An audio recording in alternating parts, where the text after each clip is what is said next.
La Iglesia Católica y la Iglesia Ortodoxa son nefastas, la verdadera es la protestante. En este video les hablaré sobre los argumentos que se esgrimen desde las iglesias protestantes independientemente de las congregaciones o denominaciones, ya sea bautistas, adventistas, evangelistas, testigos de Jehová, etc. Y les recuerdo, así como en el video de las evidencias de por qué la Iglesia Católica sería la verdadera, yo nunca afirmo que es la verdad absoluta, solamente me baso en un marco de investigación, donde también hice lo mismo en el primer video de estos tres grandes videos donde hablé sobre los argumentos de las iglesias ortodoxas. Bueno, en este video hice exactamente lo mismo. Fui a foros, a charlas, hablé con gente, pedí indicaciones, escuché puntos de vista y opiniones diferentes para poder armar el guión de este video. Así que sí, hecho este disclaimer, esta aclaración para que no se piensen que ya vengo con la verdad absoluta y que lo que yo digo es palabra santa, podemos comenzar con el video.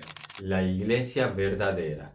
Si queremos hacer esta defensa desde la postura o perspectiva protestante, sin afirmar que estos argumentos son la verdad absoluta, se podría resumir así. ¿Por qué muchos protestantes creen que su iglesia es la que verdaderamente representa las creencias de Dios? Primero, la Biblia como una guía y autoridad suprema. Se suele sostener que la Biblia es la guía perfecta para sostener la doctrina cristiana. Por eso se suele criticar que la Iglesia Católica coloque prácticamente al mismo nivel una tradición y un magisterio con autoridad doctrinal. Número 2. Salvación por gracia mediante la fe. Consideran que el ser humano es justificado ante Dios por su gracia, o sea, mediante la fe en Cristo, no por sus propios méritos u obras. Y sí, si les interesa entrar más en este tema, pueden hacerlo en un video anterior. Suelen apoyarse especialmente en Efesios 2, del 8 al 9, en Romanos 3, 28 y en Gálatas 2, 16. Número 3. Cristo como único mediador. Se ve como problemático o ilógico recurrir a María o a los santos como intercesores. Apalancados en textos como Timoteo 2:5, donde se dice un solo mediador entre Dios y los hombres, Cristo, como fundamento para dirigirse directamente hacia este último. Número 4. Acceso directo a Cristo.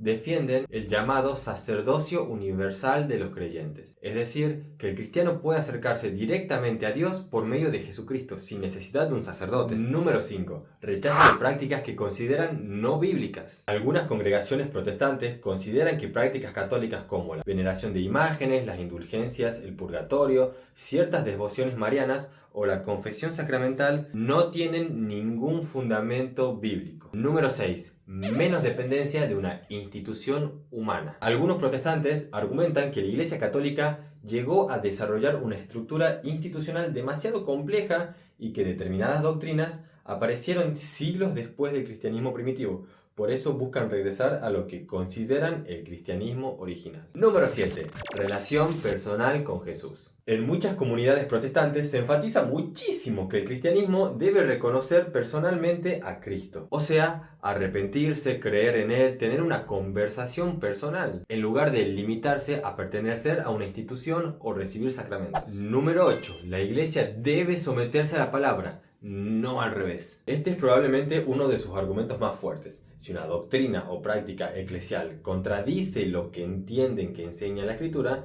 debe rechazarse, aunque tenga siglos de tradición. Y como reflexión final, al igual que en los argumentos y contraargumentos que se pueden dar que hice en los anteriores videos, ahora les dejo los siguientes intercambios de ideas. Así como una persona protestante podría decir la Biblia es la única autoridad infalible, un católico o un ortodoxo podría responder o contraargumentar: ¿dónde enseña la Biblia que ella misma es la única autoridad infalible? El protestante podría decir: Cristo es el único mediador. Y el católico claramente diría que sí, pero los cristianos pueden interceder unos por otros sin sustituir a Cristo como único mediador de la salvación. Ante el argumento de la salvación es por fe y no por obras, un católico o un ortodoxo podría decir sí, pero en Santiago 2:24 dice que el hombre es justificado por las obras y no solamente por la fe. Ante el argumento de no necesitamos sacerdotes, entonces se podría responder: ¿qué significa que Cristo otorgara a los apóstoles la autoridad para perdonar y retener los pecados, como aparece en Juan 20 del 21 al 23? Y aquí agrego una reflexión final, porque en los videos en los que ustedes mismos pueden corroborar en Instagram, TikTok o YouTube, recibí en varios lugares muchos ataques personales que incluso el mismo Instagram tuvo que censurar sin que yo pusiese mano ahí, donde yo recibía muchos ataques personales o insultos dilapidantes ante la Iglesia Católica, porque se sabe que yo soy perteneciente a una Iglesia Católica, donde lo único que yo podía ver es cómo se esgrimía el odio, la violencia, no sé qué otra palabra utilizar que no sea muy fuerte. Y yo les dejo aquí mi reflexión luego de esto último que estuve viviendo durante estas semanas. Esto no consiste en una iglesia contra la otra, o incluso la Biblia contra la Iglesia Católica, como a veces he leído, sino de que en realidad hay una cuestión previa, y es ¿quién tiene autoridad para interpretar correctamente la Biblia y determinar qué doctrina es apostólica? Y ahí está una de las diferencias más profundas entre ambos sistemas. Por lo que pude hablar con muchas personas que me pudieron dar su opinión o lo que pudieron aprender en todos estos años, el protestantismo tiende a decir la escritura es la norma suprema y la iglesia debe someterse a ella. Y el catolicismo tiende a responder la escritura misma fue recibida, preservada e interpretada dentro de la iglesia apostólica, por lo que escritura, tradición y magisterio no deben separarse. Y esto nos lleva a una pregunta o a una cuestión muchísimo más interesante, que aquí es donde se entrelazan la filosofía, la teología, la historiografía, etc. ¿Cuál de las dos concepciones encaja mejor con la iglesia que existía durante los primeros siglos del cristianismo? Y ahí es donde la comparación histórica entre el cristianismo y el protestantismo tiende a volverse realmente potente. Pero bueno, como me gusta decir a mí, porque uno de mis más grandes amigos es evangelista, es que si estamos de acuerdo en el 90% de lo que tenemos, buscamos la salvación y demás, nuestro único trabajo es intentar evangelizar, esparcir la palabra de Dios, esparcir el amor, la mansedumbre, la ternura, el cariño, la comprensión, etc.